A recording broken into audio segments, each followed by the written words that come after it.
Bonjour, aujourd'hui je vais vous parler de la conversion du RJ45 en fibre optique. Un commentaire m'a été posté pour me demander s'il était possible de convertir un port RJ45 en fibre optique.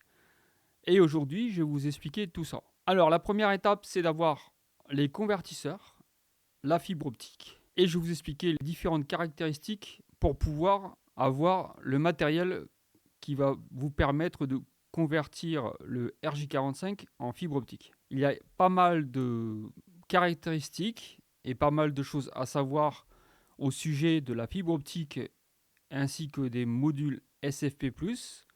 Ça peut être du module SFP+, en 10 gigabits ou en 1 gigabit. Et je vais vous montrer tout ça. En fait, vous avez ce qu'on appelle des switches non manageables, que je vous montre ici. Voilà, switch non manageable, avec des ports RJ45 et ici les ports SFP+. Vous voyez, ici vous avez un bouchon de protection. Hop, voilà. Ici vous avez deux ports SFP+, en 10 gigabits. Mais vous avez aussi du SFP 1 gigabit. Donc SFP+, 10 gigabits, SFP 1 gigabit.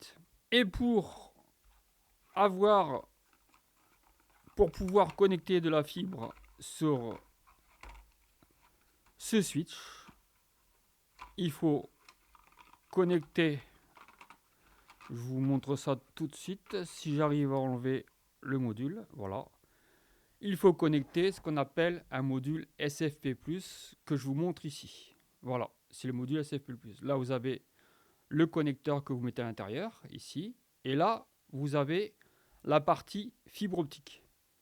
Donc ici, je vais vous montrer, donc ici je vais mettre le module SFP+, voilà, hop, voilà, il est à l'intérieur, vous voyez. Ici, un bouchon de protection pour la poussière. Les modules SFP ainsi que la fibre optique sont très sensibles à la poussière et à la graisse, donc il faut éviter de toucher avec les mains et éviter qu'il y ait de la poussière, sinon la lumière elle passe plus, puisque la fibre optique c'est de la lumière qui passe et qui permet de transmettre les données.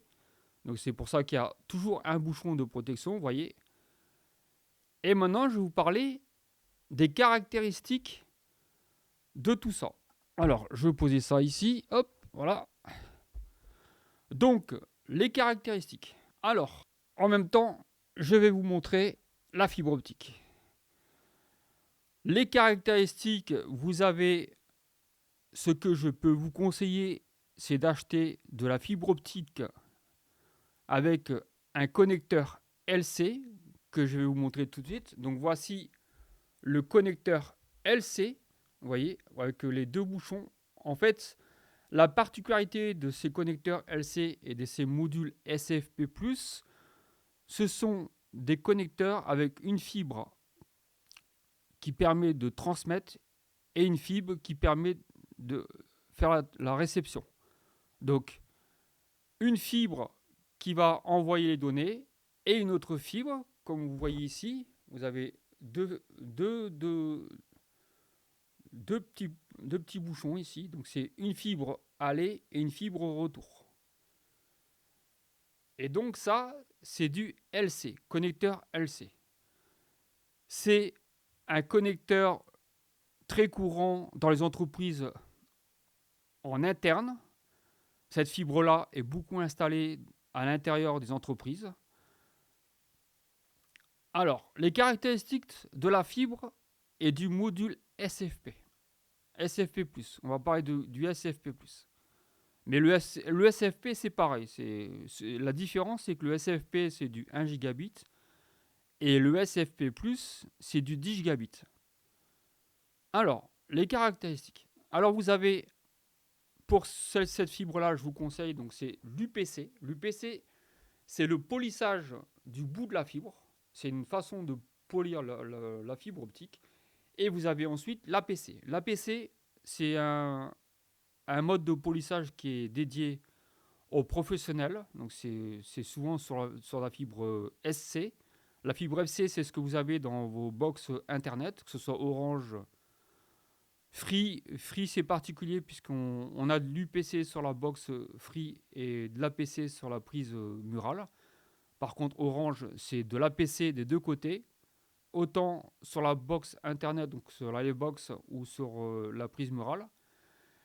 Ensuite, vous avez le type OM3, OM4. Donc à partir du M3, c'est du 10 gigabits. Donc vous n'avez pas de problème. Donc je vous conseille de prendre toujours du OM3.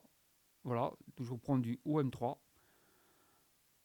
Ensuite, vous avez le monomode et le multimode. Donc le monomode, pareil, c'est une fibre qui est plus dédiée pour des longues distances.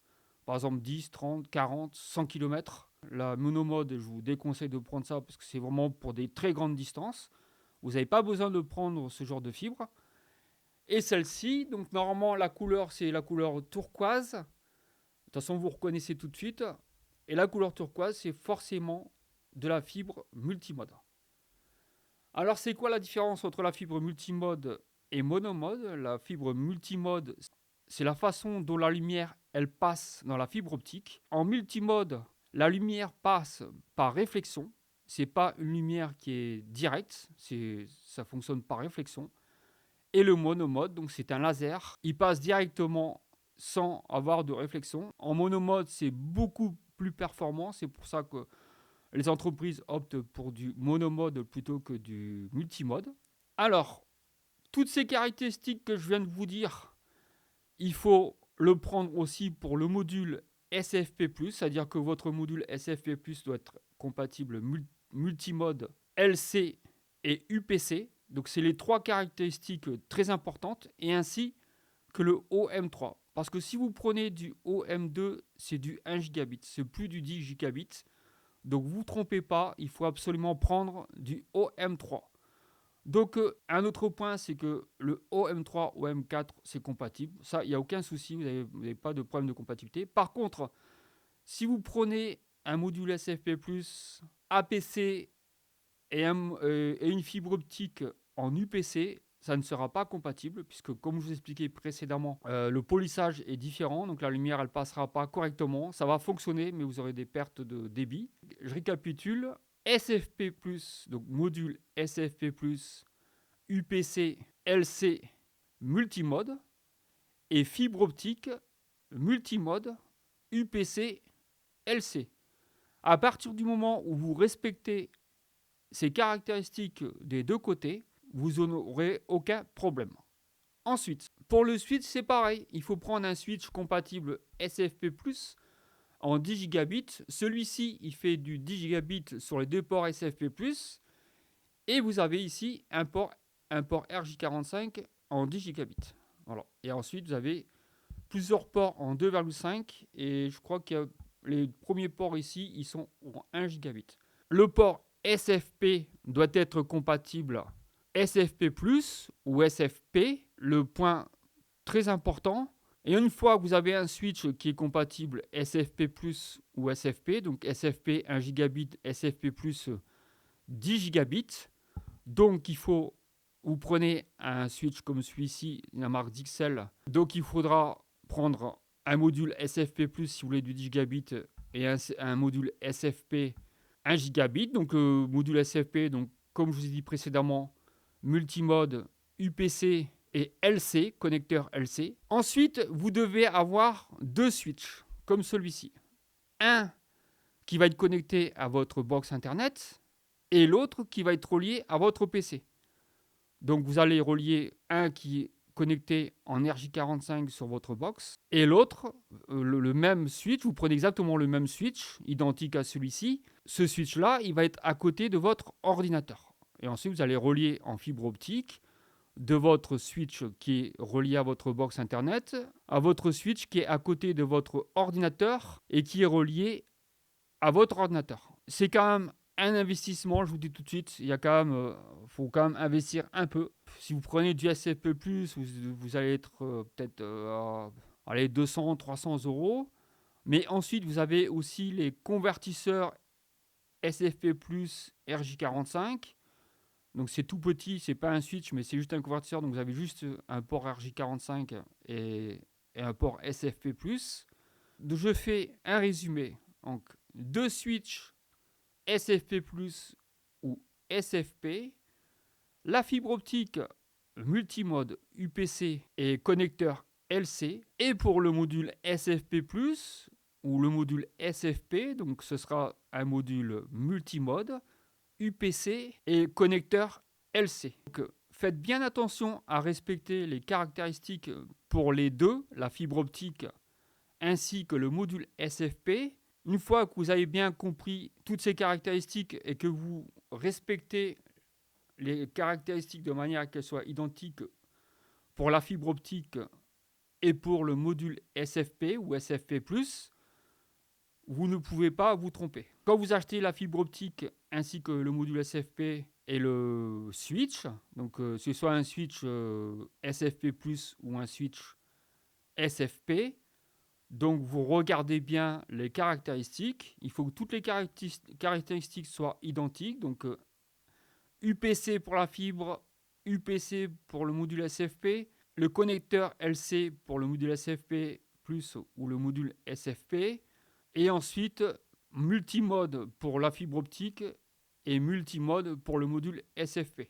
C'était une petite vidéo pour vous expliquer comment installer donc la fibre optique chez vous avec une box internet qui n'est pas équipée de fibre optique. J'espère que cette vidéo vous a plu. Si c'est le cas, vous laissez un petit pouce bleu. Si ce n'est pas le cas, vous laissez un petit pouce rouge. N'hésitez pas à me laisser des commentaires. N'hésitez pas aussi à me poser des questions dans la section commentaires. Je vous répondrai avec plaisir. Et je vous dis à très bientôt pour une vidéo. Ciao, ciao!